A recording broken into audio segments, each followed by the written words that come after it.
Marcos 12 verse 41 hanggang 44. Umupo si Jesus sa tapat ng lalagyan ng mga kaloob sa templo at pinanood ang mga taong naghuhulog ng salapi. Maraming mayayaman ang naghulog ng malalaking halaga. Dumating ngayon ang isang mahirap na balo at naghulog ng 2 pirasong kusing, nakatumbas ng isang pera. Tinawag ni Jesus ang kanyang mga alagad at sinabi, "Tandaan ninyo, ang dukhang balong iyon ay naghulog ng higit sa inihulog ng lahat nang nagbigay sa lalagyan.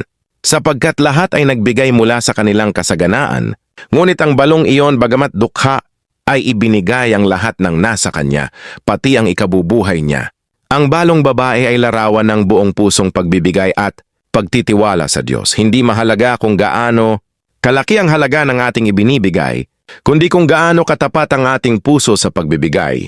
Sa kabila ng kanyang kahirapan, inuna niya ang Panginoon. Isang paalala na ang tunay na pagbibigay ay may kasamang sakripisyo at pananampalataya.